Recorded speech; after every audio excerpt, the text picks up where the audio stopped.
Hi, I'm Megan Norman. I'm a Minneapolis newborn and family photographer, a mom of three, and I know firsthand how overwhelming the internet gets at 2 a.m. when you're a mom and you just want a straight answer. That's why I created Made for Minnesota Moms, real conversations with Minnesota women who support pregnancy, birth, and motherhood with resources you can actually use. My guest today is Kendra Olson, a mental health therapist specializing in perinatal and maternal mental health. Kendra works with women and mothers one-on-one, helping them build real confidence and coping skills and figure out what motherhood looks like for them, not what everyone else thinks it should look like. Her goal is to help moms realize they are good moms and that they can handle the wild ride that comes with it. Kendra, thank you so much for agreeing to talk to me today. And I Absolutely. am very excited to hear all about how you got into this, your practice, everything. So do you want to start by telling us how did you become so specialized? Yeah. Well, the not surprising answer is that once I became a mom myself, which I think is a very common experience for many folks doing this work. I was a therapist for a couple decades at that point, but had my first daughter, and my boss at the time had approached me probably 6 months postpartum and said, "Hey, do you want to join our what they call reproductive mental health team?" So, a team of therapists that at least see part of their caseload is women and moms. At the time, I said, "That sounds interesting to me, but I think I need more time." And at that time in my life, I think I needed more time getting my own bearings and feet under me right from having my first kid. That eventually I did, and that was about 8 years ago now. And then I would say about 3 years ago, when I launched my own practice, which I have now, I just knew that was those are the only people I was going to see. I saw a pretty wide range prior. Certainly not uncommon to at a certain point in your career as a therapist that you might kind of hone in even a little bit more. And I just thought, to do this as my own business and really go in, this is who I'm going to see. So yeah. I love that. I never really thought about how you can specialize and what amazing population of women, prenatal, pregnancy, postpartum. And before we even hit record, you even mentioned potentially feeling like you lost your former self when you become a mom. And I really never thought about that. I never really thought about how you end up naturally becoming a different person. I don't know, but I mean, you're still there, but it's, I just never really thought about that. Yes. Well, and the word to use that has gained traction just even actually in recent months, even though it's been around since the 70s, is matrescence. So what you just described, right, is matrescence. Like, we all enter matrescence when we become a mom. And it is a, total, radical, physical, social, emotional, mental change. Like adolescence is, right? They draw that parallel to help kind of understand, what do you mean matrescence? Like, when you become an adolescent, and we readily accept what a big change that is for teenagers, right? In all the ways, it is very akin to becoming a mother. It's total radical change, new identities, like you were saying. Never heard that word until I interviewed Dr. Haggerty, and she explained it. Yes. And I was like, of course there's a word to describe it, but it's so great to talk about it more. It's so interesting. Okay, so one of the big things I think about is baby blues and postpartum depression. So how do people know when to reach out? Like, when do you start seeing moms? How does that? Sure. Yeah, really good question. So more simplistically put, right, like, generally speaking, we call that 2 weeks post-delivery, kind of that period of time where you might experience the baby blues. So just big highs and lows in your emotions. Both can be like positive, positive, joyful emotions, right, to tears, to feeling sad, to overwhelm. And that, generally speaking, we expect the course of that to stabilize, right, feeling kind of those wild ups and downs over that 2-ish weeks. And then, that's kind of the normal adjustment we assume. And part of that, of course, is because they say that the biggest abrupt hormonal change in a woman's life, if she has a child, is the placenta leaving your body. That's what causes that hormonal crash. And some women feel that more intensely than others. I mean, I think there's a wide range, right? Yeah. Um, so if that isn't kind of stabilizing, if you're noticing continued issues with like mood being up and down, maybe developing more worries and anxieties, which is a tricky one because we naturally, of course, will have more worries and anxieties when we have a Yes. baby, right? Hard Yes. to always differentiate. But if that's lasting longer than those 2-ish weeks, if what you're doing to normally cope isn't effective, if you're really not ever kind of saying like, oh, I can see aspects are part of myself, right? I think we all might say like, I don't feel like myself anymore, which is very true if we are under that Yes. matrescence idea. But signs like that, your partner noticing, having difficulty sleeping that's not improving, eating, even some of those basics too, that we start to just Okay. take a deeper look. Like what else might be going on here? Because it Yeah. is can be a really vulnerable time for women to develop postpartum mood or anxiety disorder. Well, and what Dr. Haggerty was talking about, how we don't see anyone. Like we Right. get sent home, we have that 6-week check, and it's very basic. And a lot of times it's mainly to talk about birth control. It's not Yeah. necessarily to talk about all these other things that could be going on. Mm-hmm. And so it's so important to talk about what to watch for and even have your partner know what to watch for as well, Yes. Good because point. sometimes you don't even recognize, Yeah.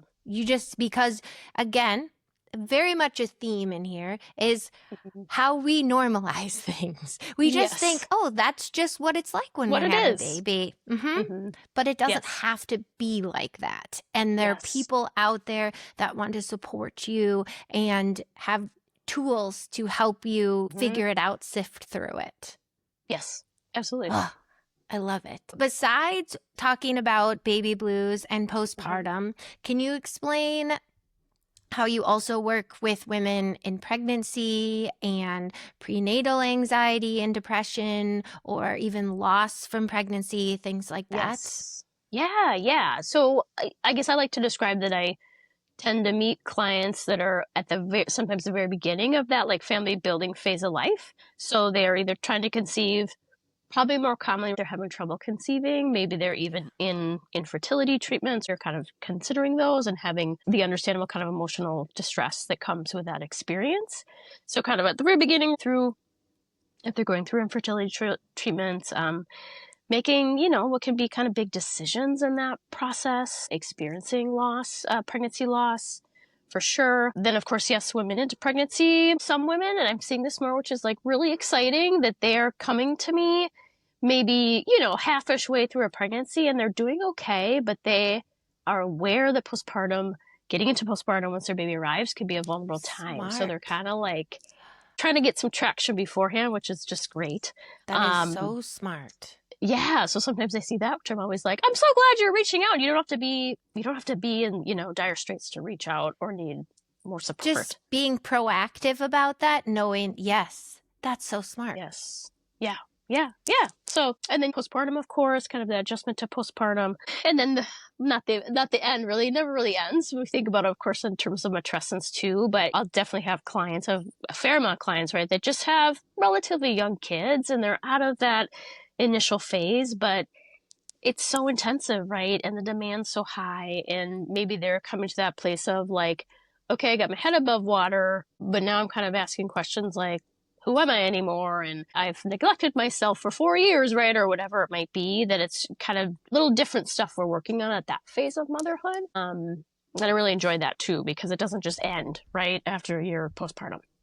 Yes, well, because Dr. Britt said this in her episode about how, as Mm-hmm. a woman, we're postpartum the rest of our lives after we Yeah, have babies. That's just what we right. are, and that will forever stick with me because it's so Mm-hmm. true. It is so true. Yes, So, yes. do you keep women on Mm-hmm. like for essentially forever, like as long as they want to see you? Yeah.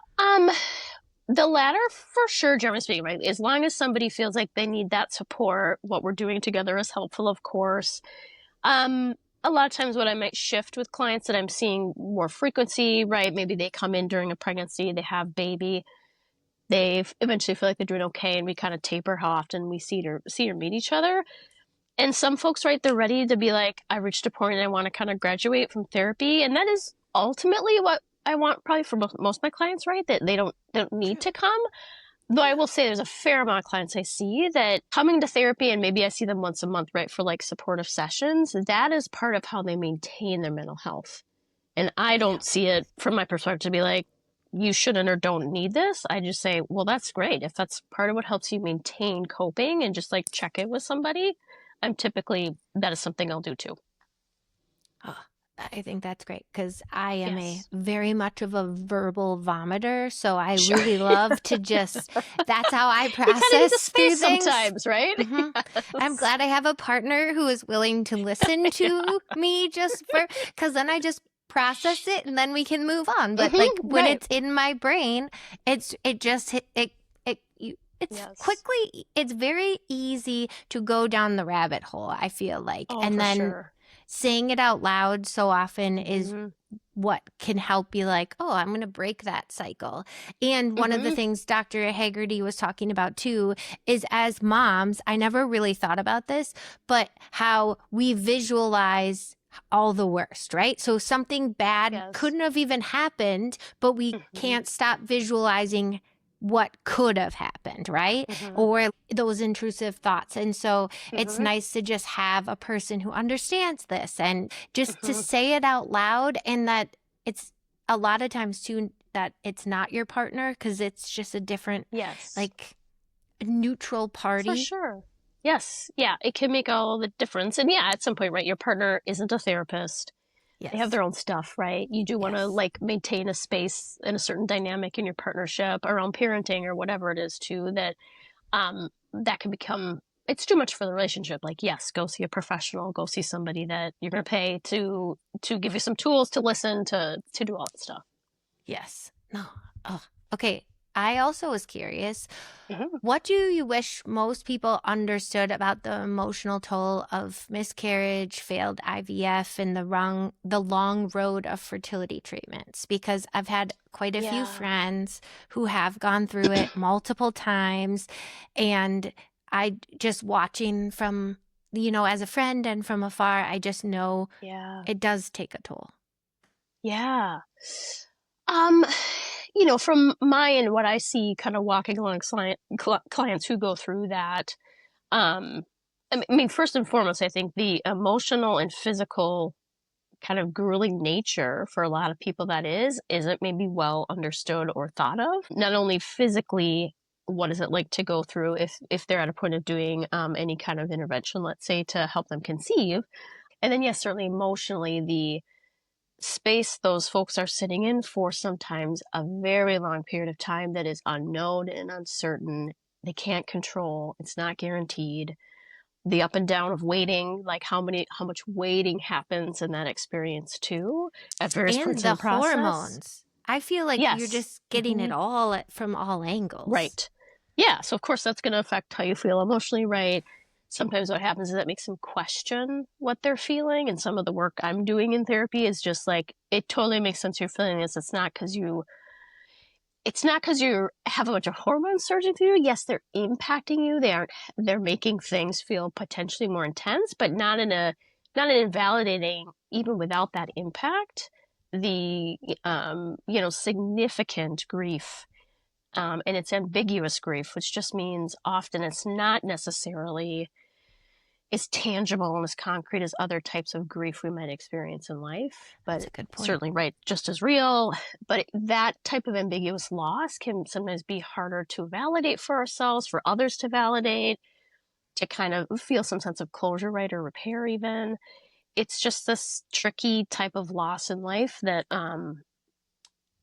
it's not talked about enough, right? And I think Yes. of course, there's this very specific nature to pregnancy loss, to infertility treatments not working, to sometimes for someone coming to a decision point of like, am I continuing or I'm not? I mean, that's a significant life decision for how your life looks. It's huge.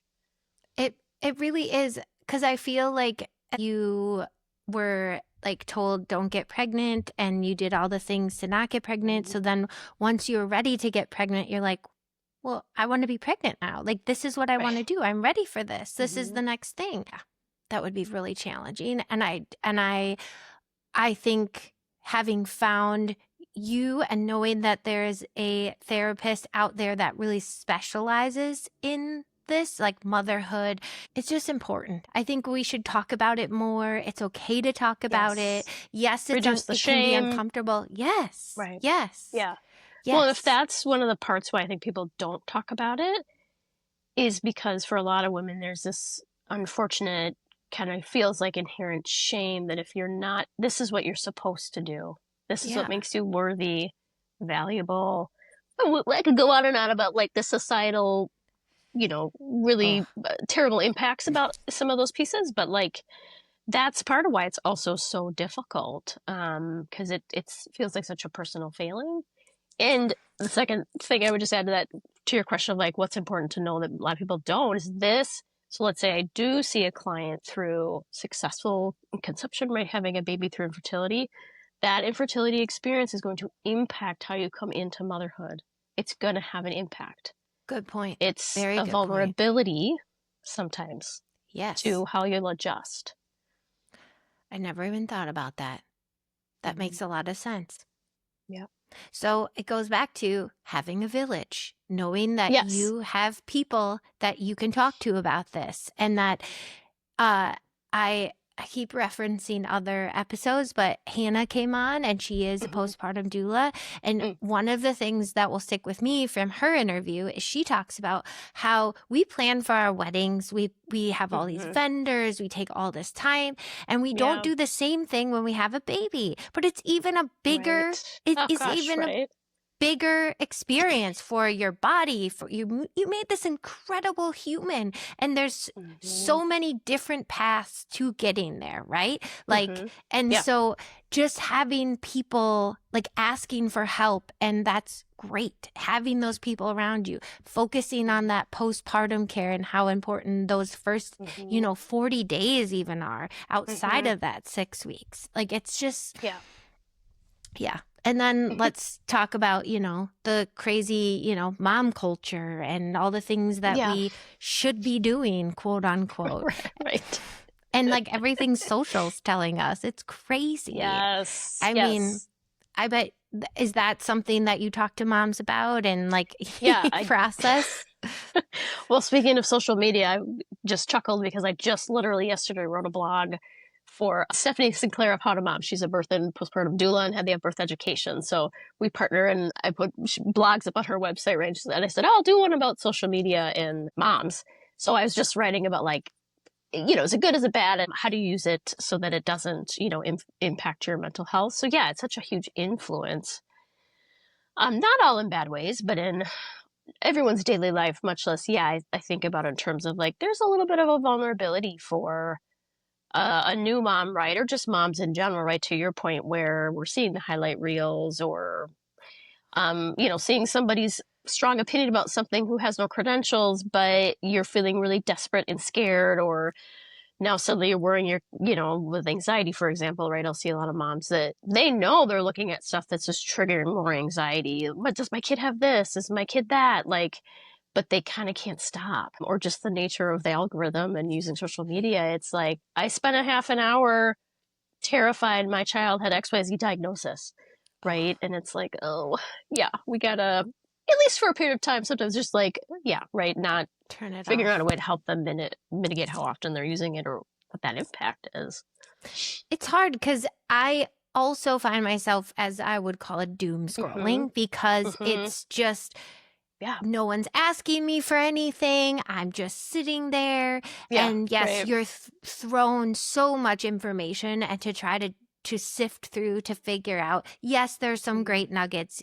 Yes, there's some humor, but there's other things in Yeah. there that people can just say. I mean, one of the other things I'm learning is people can just put letters behind their names and say I that know, they're, right? you know, Scary. some sort of professional, but that doesn't mean they are. And so that's where it feels so wonderful to talk to all of these great women that really do have the credentials, who really have the experience and the passion and want to help people. And yeah, and also, there's so many people out there to find the right person that can support you.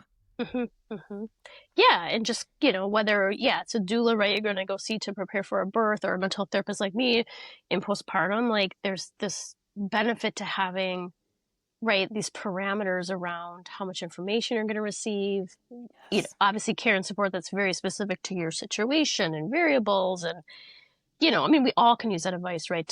We get lost in that endless space of, the internet or social media itself. Just be Yes. like, let's just go sit in person, or a video is fine too, but with a real live Yes. person talking Person. about what you need, or like what would help you. Yes. Oh, 100%.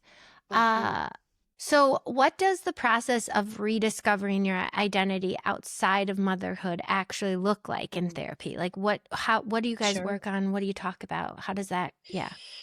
Yeah. I would say that can, of course, really vary from person to person. Yeah. What the process might look like, right? Slash, like what their goals are. If we were Good generalizing, point. let's say, do many people at some point feel this need to kind of remember themselves pre-parenthood, right? Or feel maybe more of like an integration of like, yeah, I'm Oh, still this person truly. that I was before, and now I'm a mom and a parent, and how do I fit that in a way that feels good for me? It sounds kind of basic, but I think sometimes it's almost just like a sort of needs assessment I do with clients, in terms of like, all right, how much time do you get alone to yourself? Are there any things you really enjoy doing that you are going to do still, in terms of like hobbies or interests, right?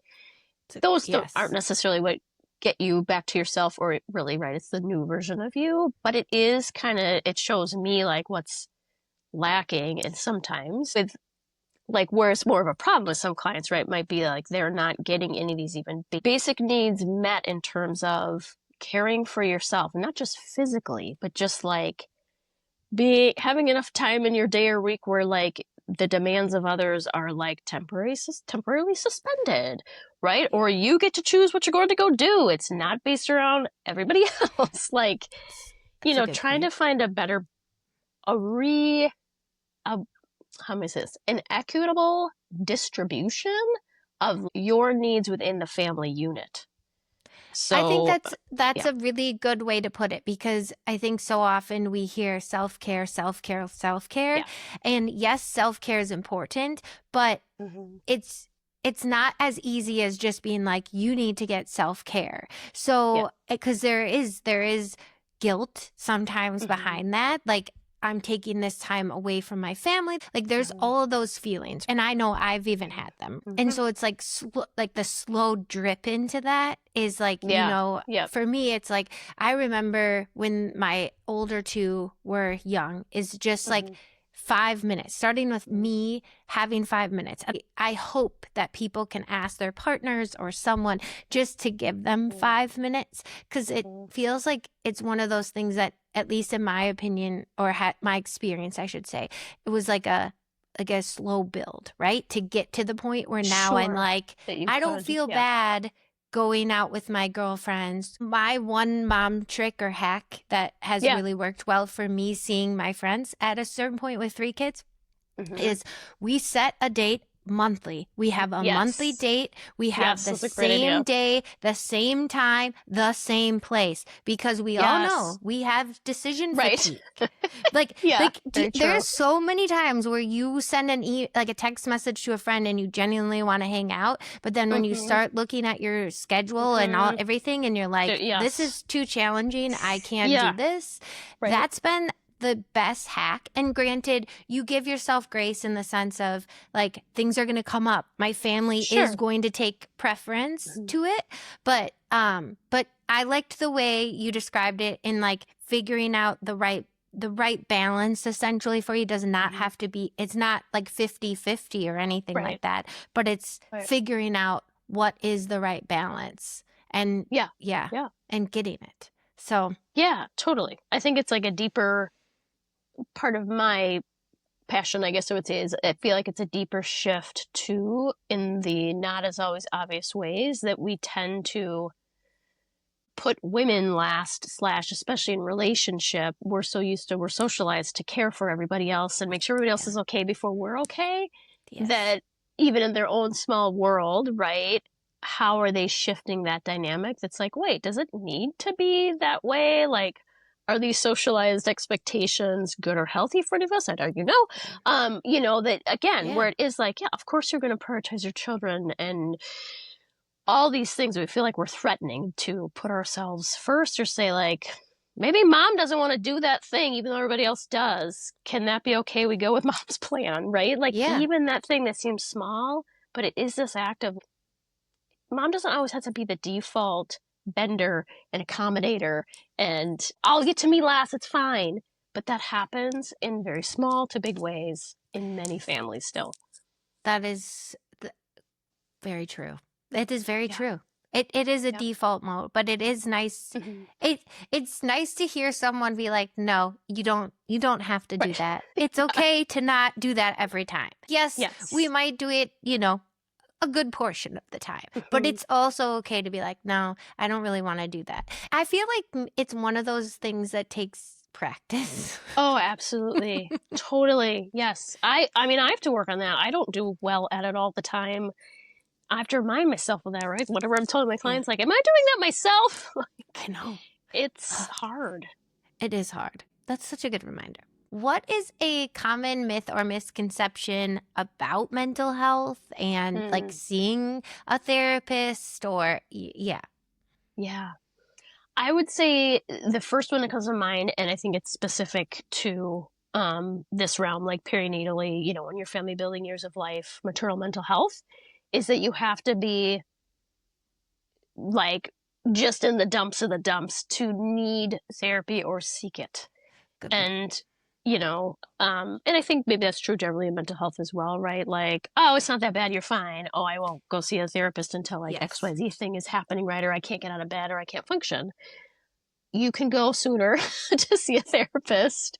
Or even, like I mentioned, clients, sometimes I have that come in pregnancy and they're generally doing okay, but they're thinking ahead to a vulnerable time of life. It's just like, Smart. hey, if you're struggling with something and you need some support around it or ideas or whatever it is, that's reason enough to seek a therapist or a professional. You don't have to be not functioning to do that. And part of that has been influenced so much, in some ways, right, by our payer system and insurance, because sometimes, and that's, of course, then an access issue and does prevent people from getting therapy because they can't afford 100%. it. Yes. If we were a perfect world, those things didn't exist in terms of being barriers. Like, yeah, would more people more readily tend to their mental health? Like not everyone does their physical health, right? But I do like to draw that comparison sometimes. Like you get a yearly physical often if you're taking care of your health, right? Or these things we do on a regular basis for our physical body, that it's more like, I'm in a crisis, I go to therapy. Like, what if we didn't have to be in crisis? It's just, I know for me with my therapist, it's just nice again to just talk through things and things just naturally come up. Sometimes I go in there wondering what I'm going to even talk about. And then you get in there and they just ask the right questions or something just comes out that you didn't even realize until you're sitting there talking about it and you're unpacking it and you're like, oh, wow, okay, this was sitting on me and I had no idea. Right. And I also think it goes to taking care of yourself then also helps you be better mom and just a better person in general. It's, again, very challenging, but it is, yeah. Yeah, it's the magic of therapy. I call that piece, because clients will come in and say, I don't know what I want to talk about today. I don't think I have anything. And, with some kind of whether well-placed questions, right? Or just tell me how your week's gone, right? Like, I've heard that countless times in my career at the very end, right, of a session of like, oh man, I didn't know that was bothering me. Or, oh, look, I did actually have stuff that was worthwhile to explore. Yeah. No, it's just, again, nice to have a person that you trust, that you feel like you can just be yourself and talk about things, and then they naturally just come out. Yes. Yeah. We're going to end with the real life rescue kit, which is 3 Minnesota specific recommendations that should actually hopefully help moms. So if anyone else is feeling the same way about dinner time, which I think most moms probably are, what's your go-to takeout spot when you're not wanting to make dinner? So this question made me laugh because I was like, I don't do this enough. Like grab takeout, right, or go to dinner during the week. We tend to do that on the weekends with our kids, but like, so a reminder to me, like I could do that more as an easy option, right? But what I did think about was like our flow we have now with if you have a Costco membership or something similar, right? Like how much stuff they have there for us this week. It was they have a pulled pork that you literally put in the microwave for 7 minutes. They have buns there. They have barbecue sauce there. You grab a bag of those veggies ready to go or their veggie tray and a huge tub of dip. Like there's your entire meal, right? That was 10 That's a minutes very good the other reminder. night. Yes. Yeah. My husband was gone, so it was me on duty, and this was so easy. We got back late. Yeah. This is 10 minutes. You can't beat this. That was mine yesterday because I'm like, oh, I forgot to take the chicken out. And we had Right. one of those Kevin's meals from Costco. Oh, yeah. Yeah. And one of my kids is particularly vocal about how much they do not enjoy what I That's a nice choose way to to make put at it. my house. Yeah. And I get a little frustrated. But this one in particular really liked this and surprised me. So I was Even like, better. okay, Kevin's cilantro chicken for the To win. the rescue. But it was one of those things where I'm like, oh, I'm so glad I have this in the fridge. So that is Yeah. very good. That is a very good reminder because that was my rescue yesterday. Yeah. Very Yeah. good. You need them. You need a little stash of them in the fridge. Or freezer. Yes. Oh, 100%. Okay, and then the second question is, what's a kid-friendly outing in Minnesota that you actually think is worth the effort? Yeah, so I've got two girls. They're 6 and 8. And we have done one because it's not too far from our house, and it's typically unless there's really bad parking. It's easy in as out as there's just a local tap room close to us that always has a food truck, a loose line brewery, or brewing, I think what it is, that we go to. They have great beers for the adults if you want beers, but they also have other things if you don't drink alcohol. They have pinball machines there, always have a food truck, huge outdoor seating too, like when the weather's like a little nicer. And it's family friendly because literally every time we've gone there, and our girls like it, even though, right, it's not an indoor playground, it's not that kind of stuff. There's always throngs of families there and infants too. That it's just like an easy place to go to still feel like you get a little adult time, or just like, hey, back to the idea, right, of like, could it meet everybody's needs? Well, We don't have to go to the kid only kind of restaurant vibe. We could kind of get both. I do feel like it. breweries have been doing a much better job of just making it kid friendly. They have Yes. games, they have all the things. Because we have Mhm. Wooden Hill over by us, and I feel Oh like yeah, the yeah, I've same been there. Yeah, same thing yeah. about that. No one grumbles when we go there. So Hey, and there you my go. husband and I don't drink, so it's kind of funny too because Yeah. they have NA Well, and they're options making too. so much more. Yeah, any options. I think actually loose line I just saw, I think it's non-alcoholic, some sort of like special like fruit beverage. Like it isn't just, it's about drinking. It's just, but it's nice to just have like 50% adult, but like also kid, and Mm-hmm. You don't have to worry about your kid having a tantrum or freaking out in a restaurant where you have a server and table sitting next to you. Like, it's a much more casual environment too. Oh, that's a good reminder. Very good. Yeah. And then the last one is, do you have a local resource that you find yourself recommending to moms? Which this is probably very challenging because you are probably wealth of knowledge. Put down. Yes. Sorry. So, yes. I did narrow it down. I mentioned her earlier. How to Mom. So they're postpartum doulas and like birth education. They do like placenta encapsulation too. But the two ladies there, Nikki and Stephanie, are great. We've just over time since I launched my own business, connected with them and partner a lot and refer a lot to each other. Just because obviously I always like to give my clients kind of really specific personal recommendations for doulas if they need a doula, right? Or definitely like postpartum care, overnight doulas.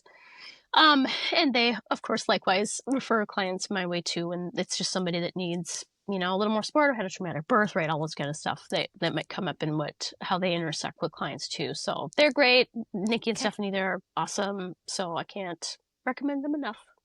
Okay, we'll link them. And it is all about community, right? Like, it's so nice when you find someone that you trust, and then it's just easier to trust whoever they recommend. So yes, it's important. Okay, I will link them. Awesome.